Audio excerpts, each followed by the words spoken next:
Fala pessoal, como é que estão? Estão revisando, fazendo exercícios? Vamos lá então, hoje nós vamos falar sobre um assunto importante aí no concurso de vocês, que é o controle sobre a administração pública, o chamado controle da administração pública, ok? Vamos então entender mais um pouco como que funciona o chamado controle da administração pública. Então na aula passada, nós estudamos então a organização da administração pública, né? Conhecemos o que a gente chama de administração direta, a administração indireta, o fenômeno da desconcentração e o fenômeno da descentralização, ok? Conhecemos as espécies de entidades e as suas características.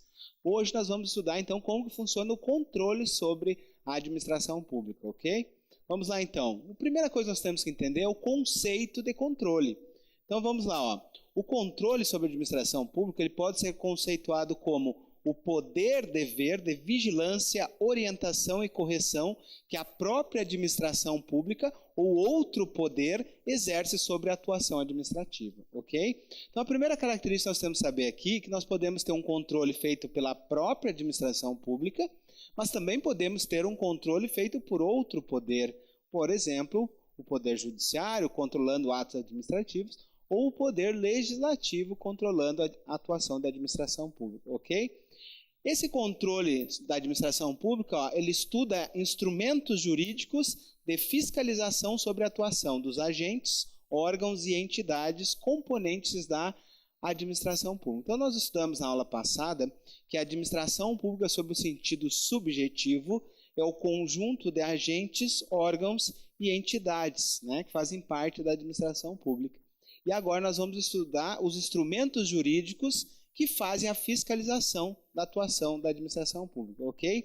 Então vejam bem, ó, é o poder de fiscalização e correção que sobre a administração pública exerce os órgãos dos poderes judiciário, legislativo e o próprio executivo com o objetivo de garantir a conformidade da sua atuação com os princípios que lhes são impostos pelo ordenamento jurídico. Então nós tivemos aí o estudo, né, sobre os princípios que regem a administração pública, né? Estudamos o LIMP, estudamos a legalidade, a impessoalidade, a moralidade, publicidade e eficiência. Então, todos esses princípios aqui, eles norteiam a fiscalização e orientação e a correção sobre a administração pública, certo? Vamos lá então. É importante eu entender que o controle sobre o Estado, né, a administração pública em sentido amplo, pode ser exercido de duas formas distintas, o chamado controle político e o controle administrativo. O nosso objeto de estudo aqui no curso é estudar principalmente o controle administrativo, porque o controle político ele é objeto de estudo do direito constitucional. O que é o chamado controle político? Ó? Falar em controle político é falar de equilíbrio entre os poderes, mecanismos de freios e contrapesos, os chamados checks and balances, ok? É o poder previsto constitucionalmente, feito por um poder sobre os atos de outro poder. Se direciona às chamadas instituições políticas. Exemplos que nós temos de controles políticos, chamados checks and balances. Nós temos aí a sanção e o veto presidencial, nós temos a rejeição do veto pelo Congresso, né, o processo de impeachment do presidente são exemplos de controles políticos, ok? Mas o que importa para nós aqui é estudarmos aprofundadamente o chamado controle administrativo. O que vem a ser então?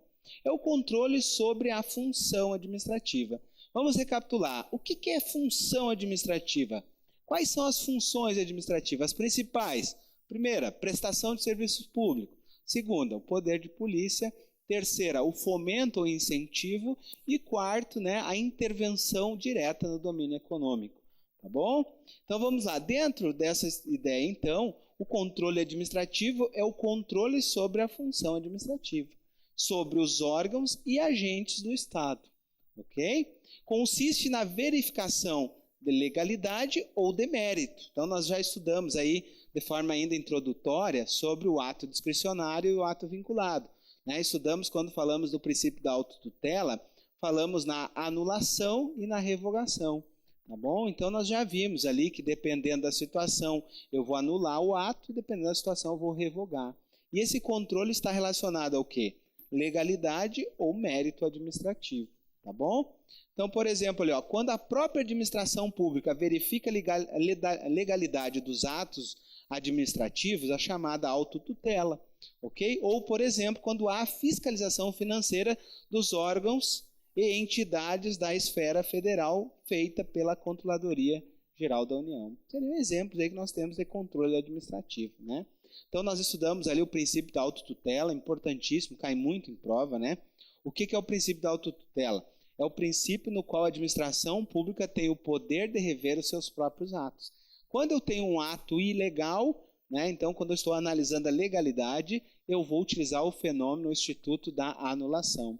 Quando eu tenho um ato que ele é inconveniente ou inoportuno, eu estou analisando o mérito administrativo desse ato e o instituto que eu vou utilizar é o instituto da revogação.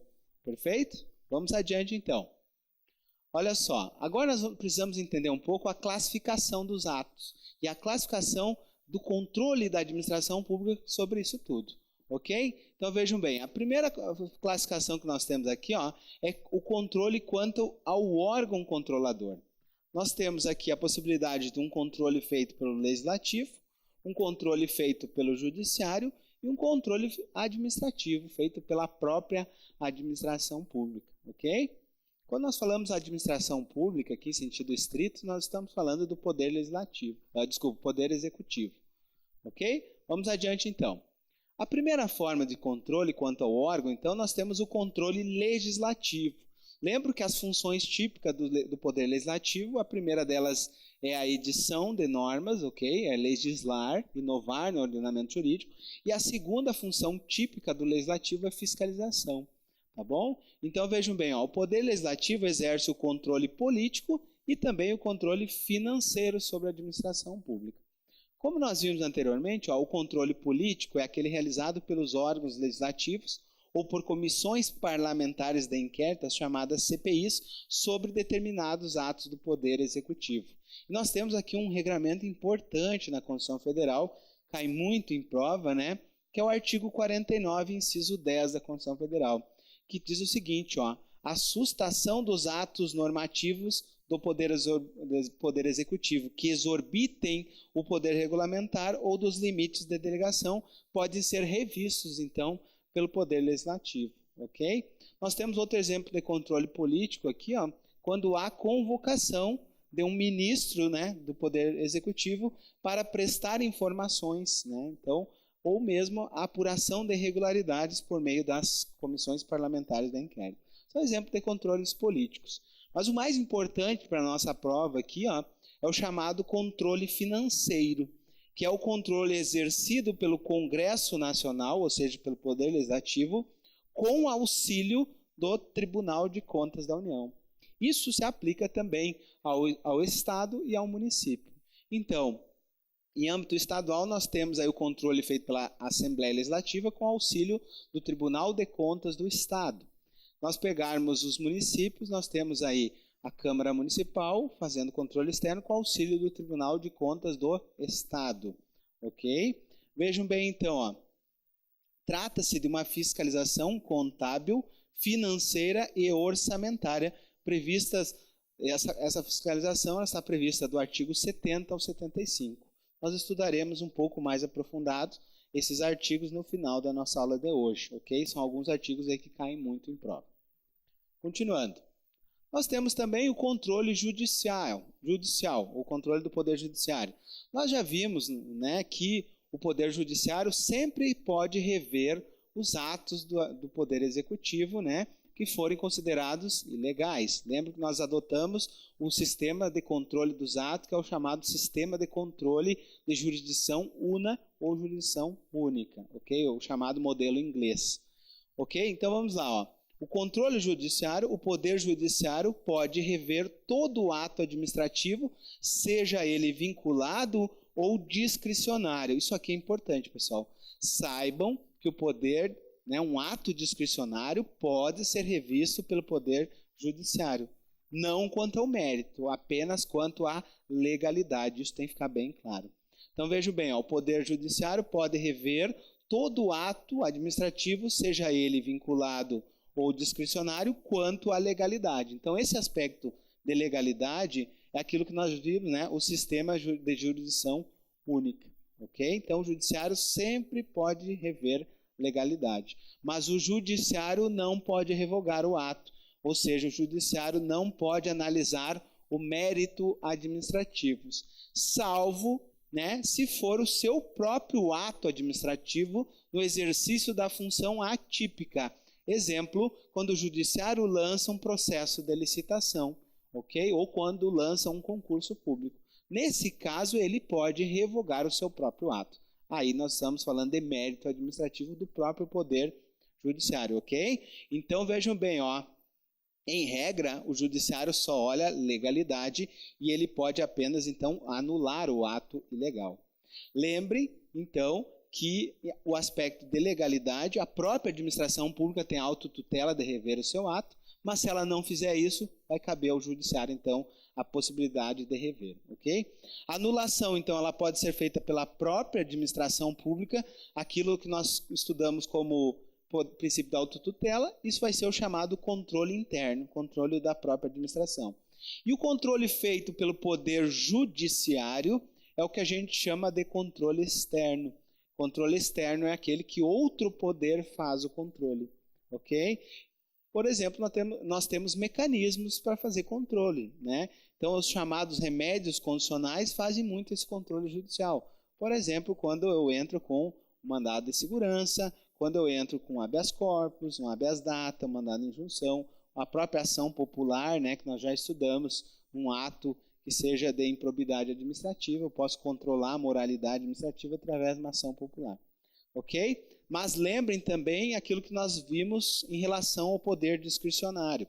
Né? Então, quando eu tenho um ato discricionário, o judiciário ele pode rever, né, a legalidade. Então, ele pode analisar o princípio da razoabilidade e proporcionalidade.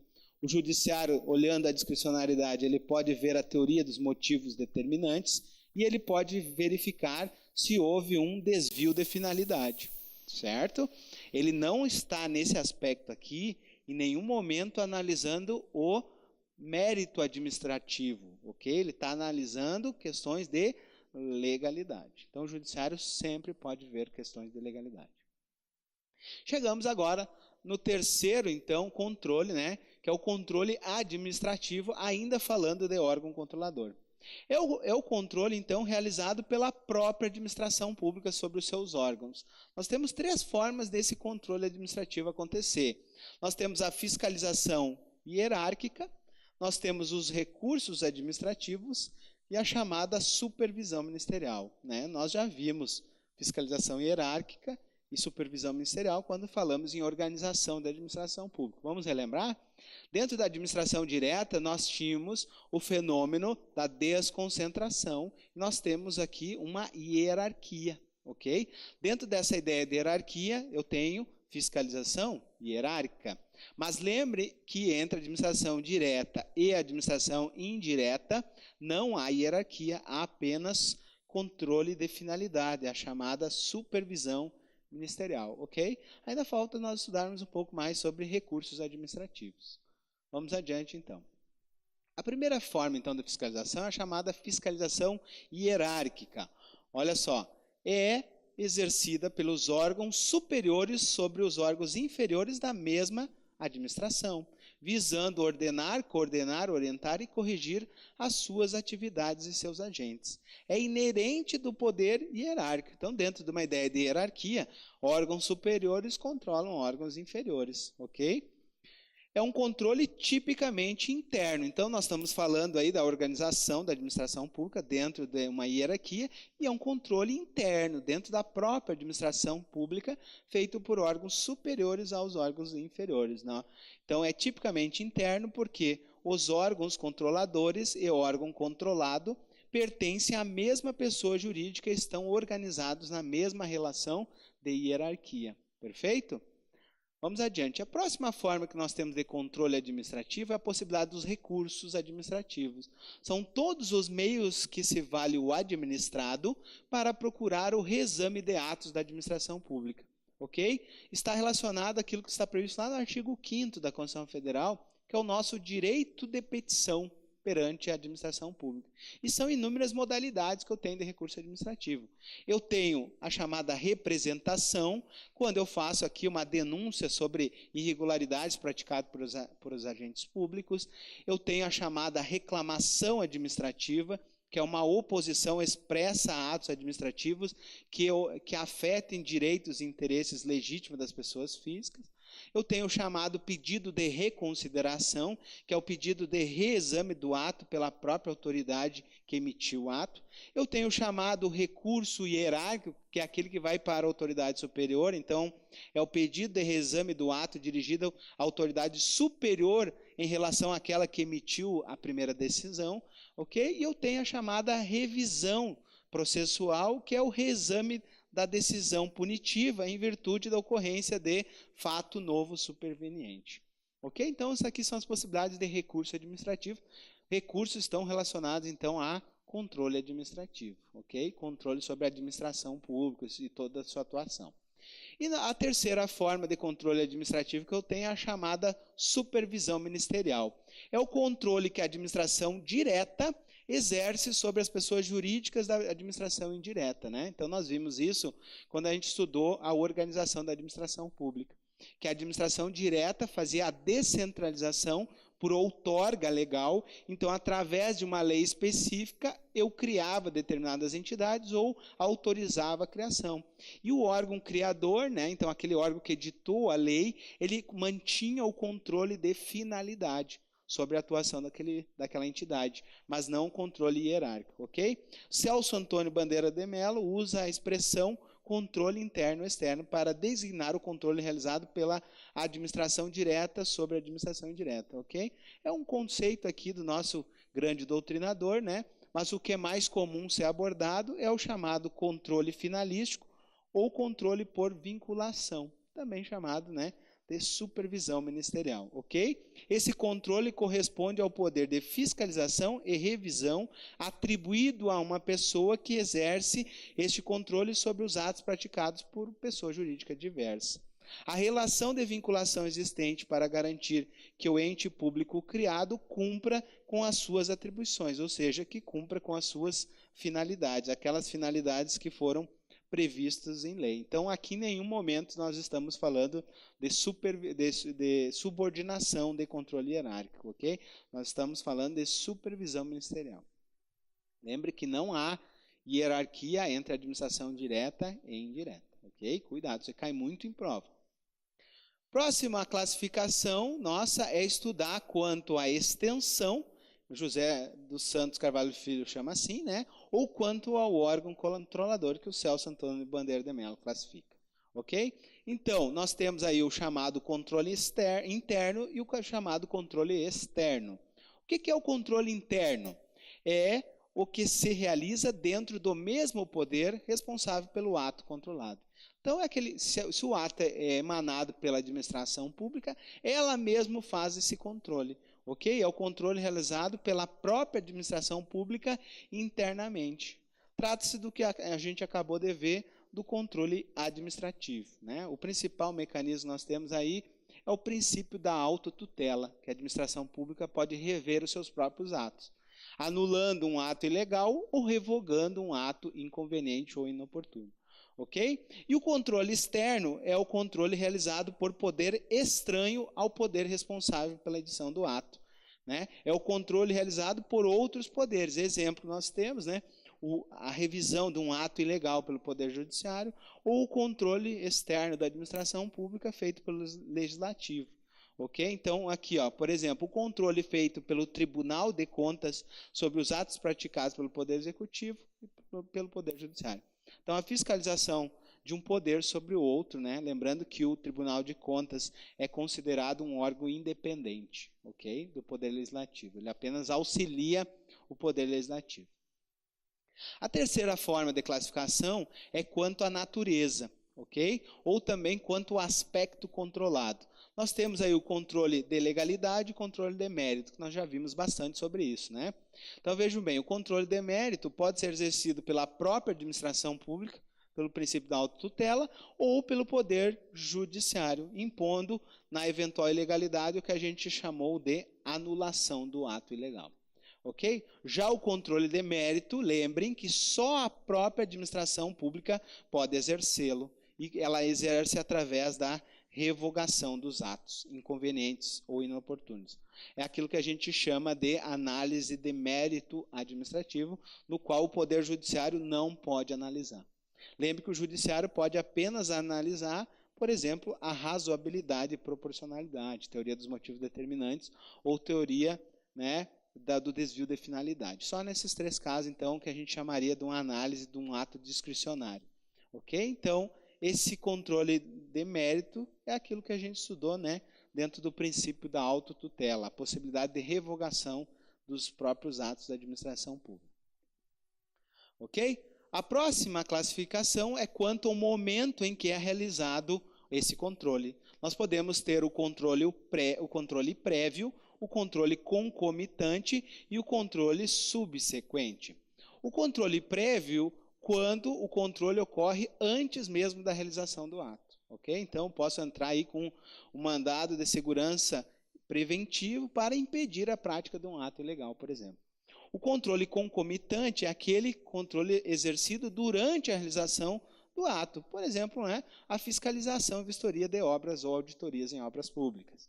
E o controle subsequente é o exercido após a efetivação do ato controlado, visando corrigir-lhe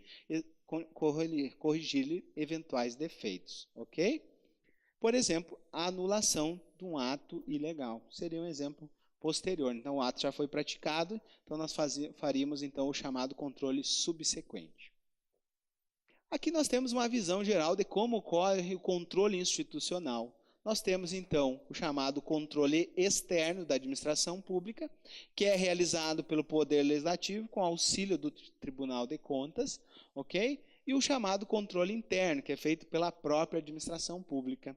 Né, se utiliza geralmente as controladorias para fazer o controle financeiro. Nós temos outros órgãos também que ajudam nessa fiscalização da administração pública, como o Ministério Público, né, como as polícias federais, polícias civis, que ajudam na fiscalização da administração pública. Ok? Vamos adiante, então. Aqui é importante saber que o Tribunal de Contas ele não é vinculado ao Poder Legislativo.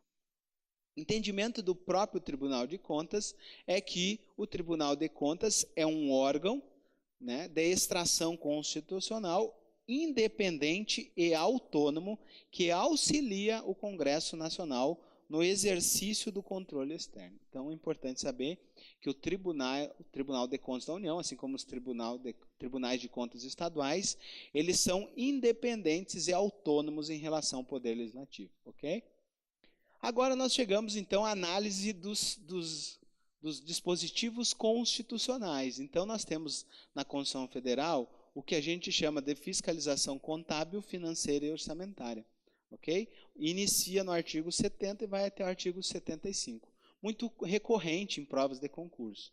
Artigo 70 diz o seguinte, ó, a fiscalização contábil, financeira, orçamentária, operacional e patrimonial da União e das entidades da administração direta e indireta, quanto à legalidade, legitimidade, economicidade, aplicação de subvenções e renúncia de receitas, ele é realizado pelo controle do poder, então, ó, legislativo, ou seja, é exercida pelo Congresso Nacional, mediante controle externo, e pelo o sistema de controle interno de cada poder. Então vejam que essa fiscalização contábil, financeira e orçamentária, ela é realizada de forma externa pelo Congresso Nacional e de forma interna pela própria administração pública, naquilo que a gente chama de sistema de controle interno. Ok? Nós temos que lembrar aqui, ó, o artigo 70, parágrafo único, que é uma das sujeições, é uma das indisponibilidades do interesse público. Né, que, olha só, diz que prestará contas qualquer pessoa física ou jurídica, pública ou privada, que utilize, arrecade, guarde, gerencie ou administre dinheiro, bens e valores públicos, ou pelos quais a União responda, ou que em nome desta assuma obrigação de natureza pecuniária.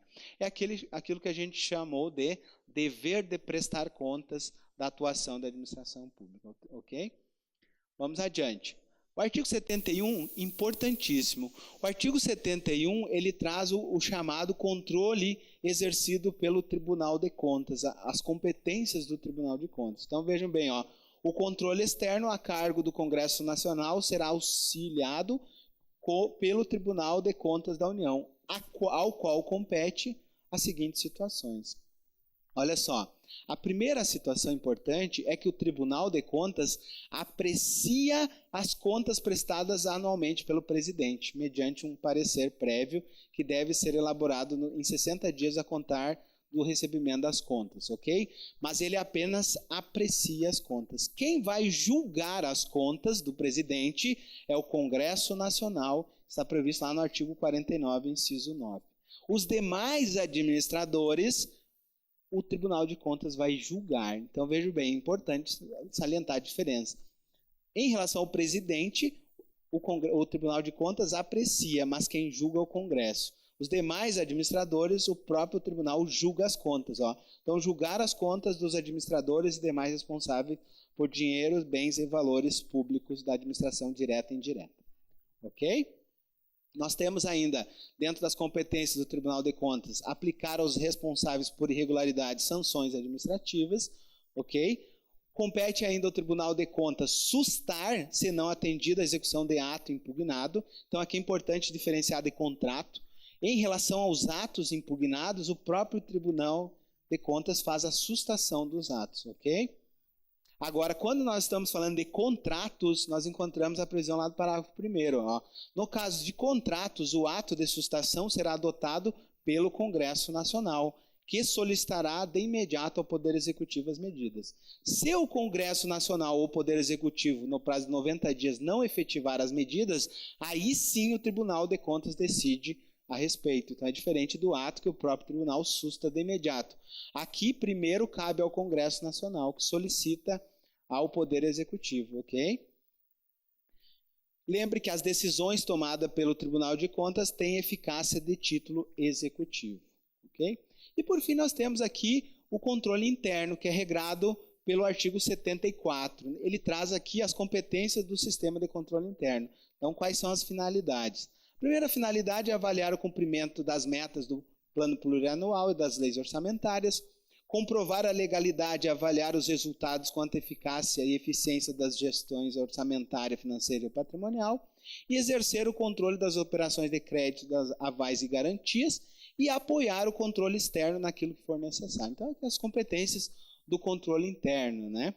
Não temos muito mais o que aprofundar aqui, né? Então tem que decorar esse tipo de situação. Ok? Então ficamos por aqui, vamos esquematizar um pouco a nossa aula e na próximo encontro então faremos as questões relacionadas a controle. Abraço!